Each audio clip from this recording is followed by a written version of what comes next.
वो मासूम लड़की का हत्यारा है, खून से रंगे हैं उसके हाथ, लेकिन वो खुलेआम घूमता है, पब में शराब पीता है, डिस्को में थिरकता है।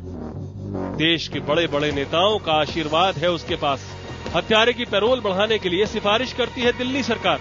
झूठ बोलकर कानून का बनाता है मजाक, क्योंकि वो मानता है कानून मेरी जेब में।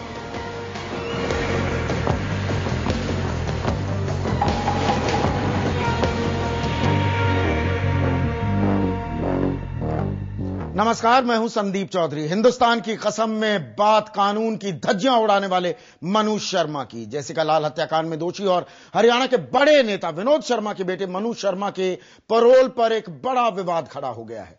मनु शर्मा 22 सितंबर से पैरोल पर हैं और आरोप है कि मुख्यमंत्री की सिफारिश पर, दिल्ली की मुख्यमंत्री शीला दीक्षित की सिफारिश पर उसकी पैरोल अर्जी को बढ़ाया गया है। जिन आधार पर मनु शर्मा को पैरोल मिली है उसका वो हकदार ही नहीं है।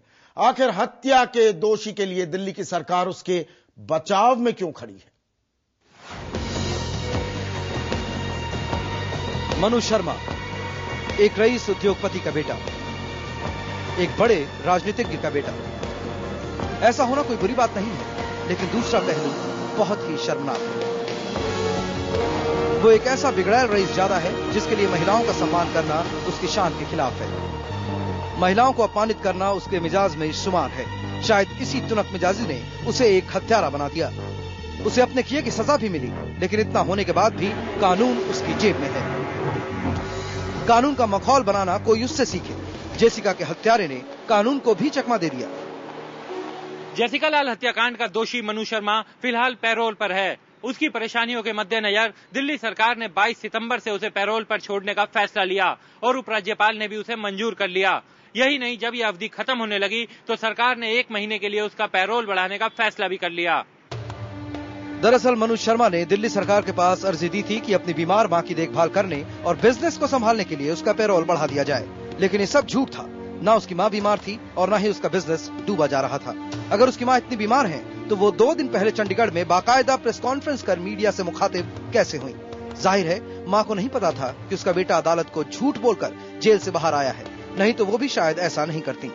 किसी अपराधी को मां की तबीयत खराब होने पर पैरोल मिलती है क्योंकि देश का कानून ये कहता है, लेकिन कोई अपराधी गुमराह कैसे कर सकता है? वो कैसे झूठ बोलकर जेल से बाहर आ सकता है? लेकिन सबसे चौंकाने वाला सवाल यह है कि किसी अपराधी को बिजनेस संभालने के लिए पैरोल कैसे मिल सकती है? लेकिन बिगड़ैल रईसजादे के मामले में सब कुछ हुआ।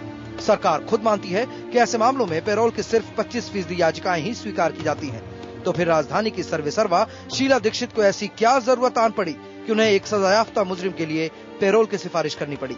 लेकिन सीएम अपने कदम को जायज बता रही हैं। रिस्पॉन्सिबिलिटी हमारी भी है, जेल सुपरिंटेंडेंट भी है, पुलिस की भी है और होम सेक्रेटरी की भी है। सबने जब उसको कहा तब दिया गया, वैसे नहीं दिया। वो आप तय करेंगी या जो कमेटी बैठती है वो तय करेंगी। मामला साफ है। मनु शर्मा को न तो मां की सेहत की परवाह थी और न ही बिजनेस की। वो तो अपने पिता को चुनाव जितवाने में मदद करने के लिए जेल से बाहर आया था, और ऐसा हुआ भी। उसके बाहर रहते पिता विनोद शर्मा ने अंबाला से विधानसभा चुनाव लड़ा भी और जीत भी गए। जाहिर है, जब सैया भय कोतवाल तो डर काहे का? जब एक हत्यारे के सिर पर सत्ताधारियों का हाथ हो तो कुछ भी नामुमकिन नहीं है। विक्रांत यादव, दिल्ली, IBN 7। और इस खबर पर आप भी अपनी राय हमें भेज सकते हैं हमारी वेबसाइट ibnkhabar.com पर।